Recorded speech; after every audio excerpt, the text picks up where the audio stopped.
Dolphin fans are ready for a change under center after a dreadful start. They want Shedeur Sanders traded to the Dolphins. Should Miami make a new move, Ocho? I tend to think by Thanksgiving, he'll just potentially be the best quarterback they have, and the fans will be clamoring for him because it's not a very good team and they'll be losing games. I'm hearing Shedeur is not even running scout team. He's literally watching everyone play. Bailey Zappi's running scout team. I don't know if that's true. That's what I'm hearing. Why is he on the team? Why is he even here? If that's what you think about, because his jersey...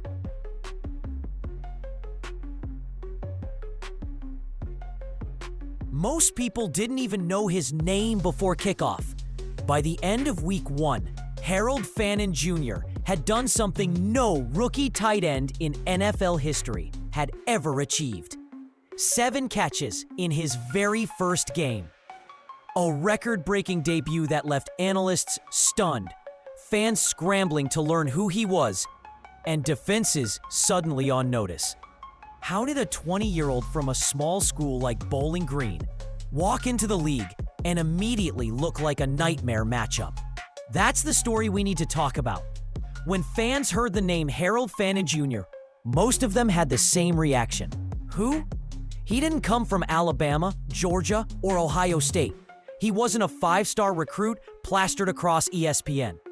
Instead, his story began at Bowling Green, a program that rarely gets national headlines unless it's being blown out by a powerhouse.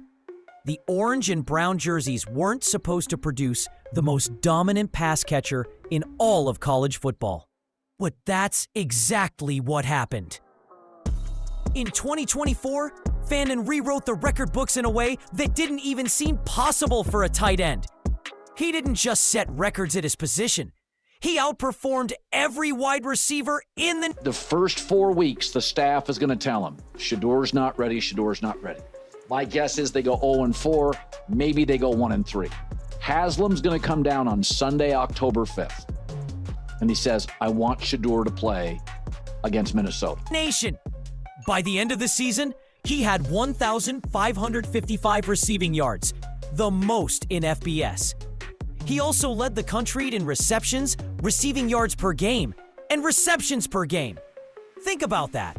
A tight end from Bowling Green outproduced stars from USC, Texas, and Michigan. Coaches described him as having glue hands because once the football touched his fingertips, it rarely hit the ground. For many scouts, that raised the biggest question.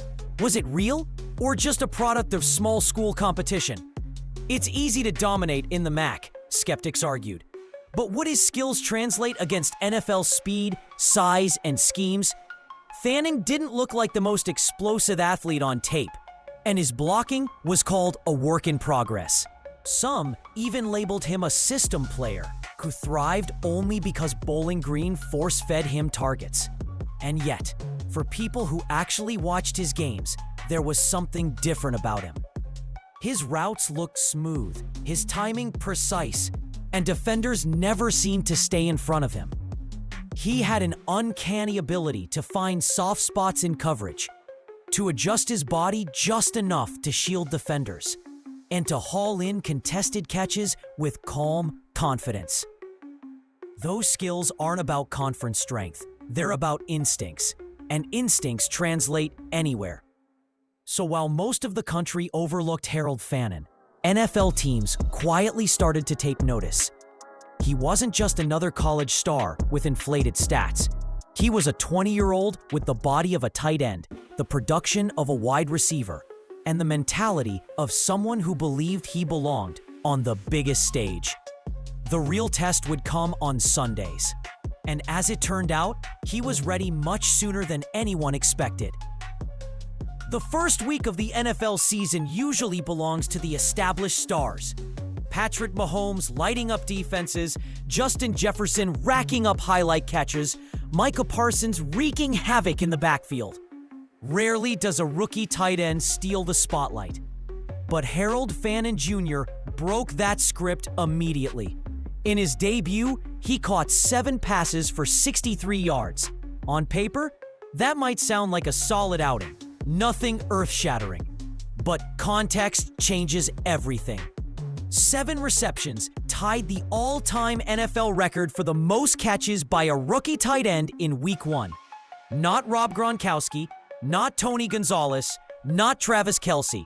Harold Fannin Jr., a 20-year-old rookie from Bowling Green, now shares that mark. And the way he did it was even more impressive. From the opening drive, the Browns treated him like a veteran. He wasn't just running basic tight end routes or being hidden in the formation. He lined up everywhere. 29 snaps in line. ... 29 snaps in line. 16 out of the slot. 6 split wide, even 3 at fullback, and 1 snap as a Wildcat quarterback. He was moved around like a chess piece, creating mismatches and forcing the defense to adjust. That kind of versatility isn't given to rookies unless the coaching staff believes they can handle it. And he handled it. The trust was clear. Whenever the Browns needed a reliable option, the quarterback looked toward Fannin. His 63 yards weren't padded stats in garbage time. They were meaningful plays in crucial moments. He caught short passes that extended drives, worked the middle of the field, and showed the exact same glue hands that made him unstoppable in college. Of course, there were small hiccups. A drop pass here, a mistimed route there. But even those moments carried weight because they highlighted something important. The Browns kept going back to him. Different roles sends a clear message. This wasn't a trial run. This was a team that already sees him as a cornerstone of the offense. By the end of the game, analysts were buzzing. Fantasy football experts scrambled to add his name to their waiver wire lists. Fans who didn't know him a week ago were now searching for highlights. And maybe the most telling part? Defenses suddenly had to start preparing for him. Because Harold Fannin Jr. didn't just play a decent first game. He announced himself to the league, and he did it with a record that can never be taken away. The Cleveland Browns weren't exactly drowning in offensive firepower heading into this season. Sure, they picked up Jerry Jeudy, and Isaiah Bond brought some speed, but outside of that, the wide receiver room was paper thin. Too many undrafted free agents were competing for real snaps, and names like Luke Floria out of Kent State weren't exactly striking fear into opposing defenses. For a rookie tight end to get 55 total snaps in his debut while being trusted in so many, that left the Browns with a problem. Where were the reliable receiving yards going to come from? For years, Cleveland has leaned on David Njoku, a proven tight end with size, athleticism, and veteran polish. But even Njoku couldn't carry the load alone. Defenses knew how to bracket him. And when your receiving core isn't loaded with elite talent, it's too easy to shut down one weapon and choke the entire passing game. The Browns needed something else. Someone who could stretch defenses, create mismatches, and demand attention. That's where Harold Fannin Jr. came in. From the very beginning, it was clear that the coaching staff saw Fannin as more than just depth. Kevin Stefanski and new offensive coordinator Tommy Rees didn't hide him on the bench or ease him in slowly. They built packages specifically for him. They motioned him out wide like a receiver, used him in the slot to exploit matchups, even lined him up as a fullback to test defenses. That's not just creative play calling, that's trust. And the beauty of pairing Fannin with Njoku is simple. Defenses can't cover both. Put a linebacker on Fannin, and he's too quick. Stick a safety on him, and he's too physical. Try doubling Njoku, and suddenly Fannin is open in space with room to work. The two tight end system isn't just a gimmick. It's a nightmare scenario for defensive coordinators who already have to respect the run game. It's also worth noting that Cleveland's offense has lacked identity for years. They've cycled through quarterbacks, adjusted schemes, and dealt with injuries that derailed momentum. But inserting a player like Fannin gives them flexibility they didn't have before. He's not limited to one role. He can be a safety blanket for the quarterback, a red zone mismatch, or even a decoy that pulls defenders away from Judy. So when Fannin burst onto the scene in Week 1, it wasn't just about numbers on a stat sheet. It was about solving a problem that's haunted the Browns for seasons. Finding consistent, dynamic receiving options. And at just 20 years old, Fannin may already be a answer Cleveland didn't even know it had. Defenses love predictability. When they know where a player is lining up and what role he's going to play, game planning becomes easy. That's why traditional tight ends have often been easier to scheme against. Stick a linebacker or safety on them, play physical at the line, and the problem is solved. But Harold Fannin Jr. doesn't give defenses that luxury. He's a walking mismatch, and Week 1 made that crystal clear. At 6'4", with long arms and natural strength, he's too big for most corners. Try lining up a smaller defensive back against him, and Fannin simply boxes them out like a power forward in the paint. But when defenses respond by using linebackers, the problem shifts the other way. Linebackers just don't have the speed or agility to keep up with him in open space. Safeties aren't safe either. Many are quick enough, but they don't have the size to handle his frame once the ball is in the air. This is what makes Fannin so dangerous. It's not that he's the fastest or flashiest player on the field. It's that he forces defensive coordinators into impossible decisions. Do you commit extra help to cover him, knowing it leaves someone else exposed? Or do you gamble with single coverage and risk him moving the chains all game long? Kevin Stefanski and offensive coordinator Tommy Rees clearly understand this because their game plan in Week 1 was designed to highlight Fannin's flexibility. One moment, he's lined up tight on the line of scrimmage, ready to block or slip into the flat. The next, he's motioned out wide, suddenly turning into a pseudo-wide receiver. Then, he's in the slot, running routes that put pressure on nickel corners. And just when defenses think they've adjusted, he's in the backfield, taking a direct snap out of a wildcat look. It's the kind of creativity that drives defenders crazy, because every time Fannin shifts his position, the defense has to shift too. Move a linebacker out wide to cover him, and you've just weakened your run defense inside. Bring in an extra defensive back, and now you're vulnerable to Cleveland pounding the ball on the ground.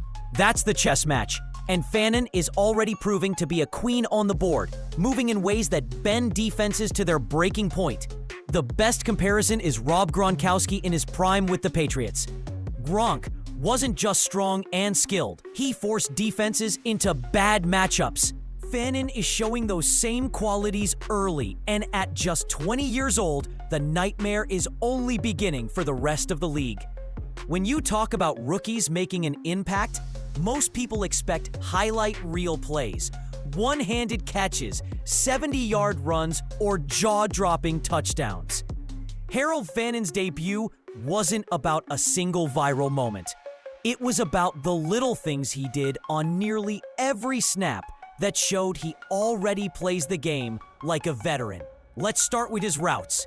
Fannin doesn't explode off the line the way a burner wide receiver does, but what he does have is timing. He runs at his own rhythm, never letting defenders dictate the pace.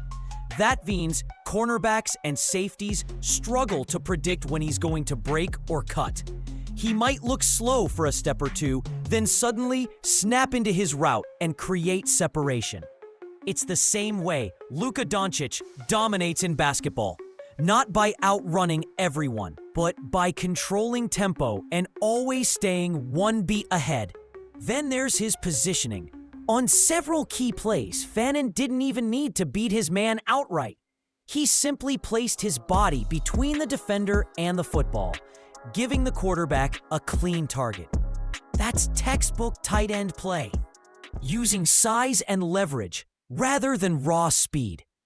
And at 20 years old, he's already mastered the art of boxing out defenders, something that usually takes years to develop.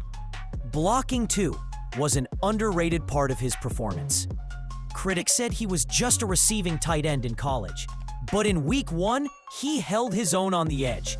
Whether it was sealing off a corner on a quick screen or crashing down on a linebacker to open a lane, he showed the kind of physicality that makes coaches trust him in multiple roles.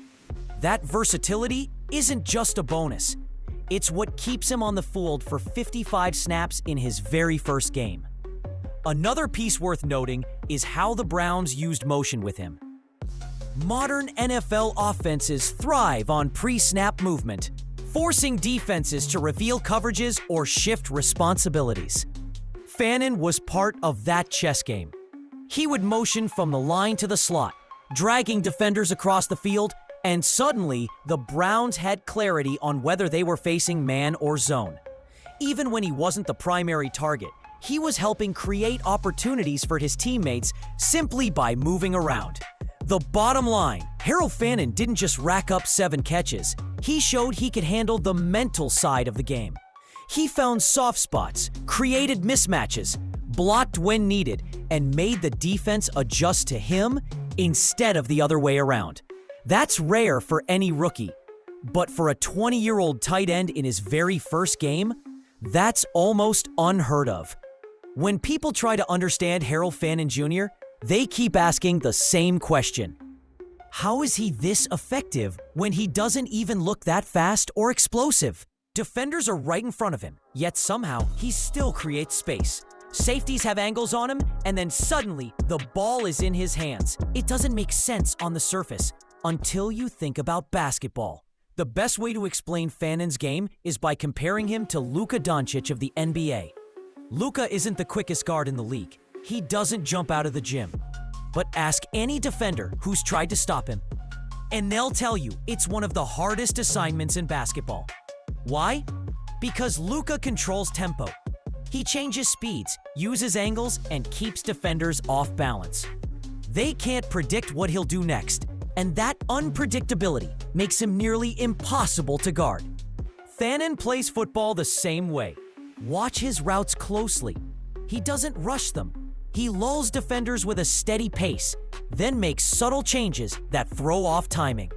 He doesn't need to be the fastest player on the field because his movements are deliberate and calculated. One step inside, one shoulder lean, one hesitation, and suddenly the defender has given up just enough separation for Fannin to make the catch. It's not just about physical traits, it's about rhythm. Football, like basketball, has its own kind of beat. Some players rely on raw athleticism, trying to outrun or outmuscle opponents. Fannin relies on rhythm, a slower, stranger rhythm that defenders can't quite match. It's why he looks calm even when defenders are swarming. And it's why quarterbacks already trust him in tight coverage. And just like Luka, Fannin has a knack for making defenders second-guess themselves. Is he going to cut inside? Is he about to break outside? Is he setting up for a block or slipping into open space? That hesitation, that split second of doubt, is all he needs. Of course, it's bold to compare a rookie tight end to one of the NBA's brightest stars. But the point isn't about stats or accolades. It's about style.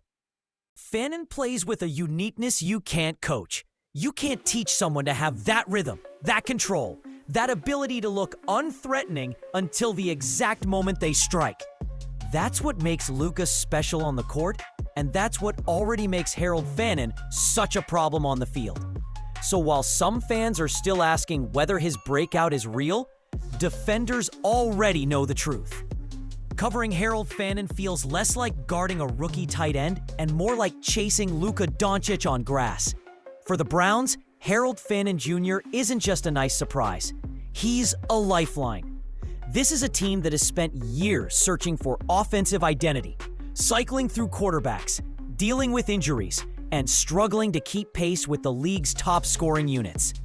One player can't fix everything, but Fannin changes the equation in a big way. First, he gives the Browns flexibility. Offenses in today's NFL thrive on mismatches, and Fannin is a walking mismatch. By lining him up in multiple spots, Cleveland forces defenses to adjust on every single snap. That makes play calling easier, gives quarterbacks safer options, and opens up the field for everyone else. Even Jerry Jeudy, who was expected to carry the passing game, benefits when defenses have to shift their focus toward Fannin.